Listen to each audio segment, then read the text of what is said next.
Balakrishna sir, അദ്ദേഹമൊക്കെ എനിക്ക് തോന്നുന്നു 5 മണി 4 മണിക്കൊക്കെ വാനിൽ വന്നിട്ട് കിടന്നുറങ്ങും. അത്ര നേരത്തെ അദ്ദേഹം ലൊക്കേഷനിൽ വരുന്ന ഒരാളാണ്. ബാലകൃഷ്ണ സാറിന്റെ ട്രോളുകൾ കണ്ടിട്ടുണ്ടോ എന്ന് എന്നോട് ചോദിക്കണം എന്ന് എനിക്ക് ക്വസ്റ്റ്യൻ എഴുതി തന്നിട്ടുണ്ടായിരുന്നു. കണ്ടിട്ടുണ്ടോ? ആ ട്രോളുകളൊക്കെ കാണുമ്പോൾ സാറിനോട് ഒന്ന് ചോദിച്ചിട്ടുണ്ടോ അതിനെ കുറിച്ച് എന്തെങ്കിലും? സാർ ഈ ട്രോളൊക്കെ കണ്ടിട്ടുണ്ടോ സാർ എന്ന് ചോദിച്ചിട്ടുണ്ടോ? ചോദിക്കാനുള്ള ധൈര്യം എനിക്കുണ്ടായിരുന്നില്ല. അങ്ങനെ ഏതെങ്കിലും ഭയങ്കര ഫ്രീഡം ഉള്ള ഒരു സിനിമാ സംവിധായകൻ ആരാണ്?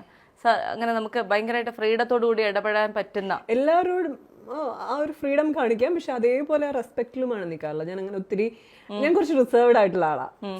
ഇപ്പം ഒരാളെ പോയി എന്തുണ്ട് അങ്ങനെ കെട്ടിപ്പിടിച്ച് അങ്ങനെയുള്ള ഒരു സ്വഭാവമൊന്നും എനിക്കില്ല. ഞാൻ എപ്പോഴും അതിപ്പോ എനിക്ക് ഫ്രണ്ട്സ് വളരെ കുറവാണ്. അത്ര ഈസി ആയിട്ടൊരു ഫ്രണ്ട്ഷിപ്പ് ഒന്നും ഉണ്ടാവത്തില്ല. കുറേ സമയം എടുക്കും, കുറേ സമയം നല്ല സമയം എടുക്കും അങ്ങനെ ആണെങ്കിൽ തന്നെ. എന്നാൽ പോലും എനിക്ക് തോന്നുന്നു ഈ നമ്മൾ യൂഷ്വലി ആളുകൾ കാണുന്ന എന്താടി അങ്ങനെയൊക്കെ പറഞ്ഞിട്ടുള്ള ഒരു റാപ്പർ ഉണ്ടല്ലോ, ആ സാധനമൊന്നും എനിക്ക് ഇല്ല. അതൊരു എന്താന്നറിയില്ല, മേ ബി ഇവിടുന്ന് ഈ പറഞ്ഞ പോലെ ഇതിന്റെ ഉള്ളിൽ ഇങ്ങനെ അങ്ങനെ വളർന്നതിന്റെ ഒരു പ്രശ്നമായിരിക്കും. അപ്പൊ അങ്ങനെ ഒരു ഫ്രീഡം എവിടെയും എടുക്കാറില്ല. ഒരു പ്രൊഫഷണൽ ലൈനിൽ തന്നെയാണ് എപ്പോഴും നിൽക്കാറ്.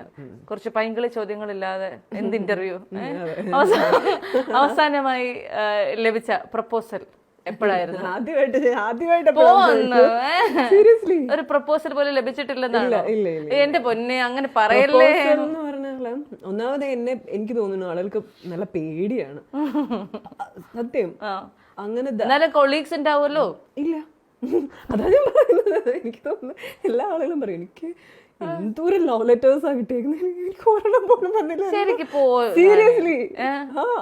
ചിലർ പറയും എന്ത് ഗിഫ്റ്റ് ആണ് എനിക്ക് കിട്ടിയേക്കുന്നതെന്ന് അറിയാമോ, എന്തോരം ഗിഫ്റ്റ്സ് ആ കിട്ടിയേക്കുന്നത്. ഇവിടെ ഒന്നും ഒരെണ്ണം മൈഷീട്ട് നോക്കാൻ പോകാൻ എനിക്ക് അങ്ങനെയാണ്. ഞങ്ങളൊക്കെ എന്തൊക്കെ പ്രതീക്ഷയിലാണ് വന്നത്, എന്തൊക്കെ കിട്ടിയിട്ടുണ്ടാവും.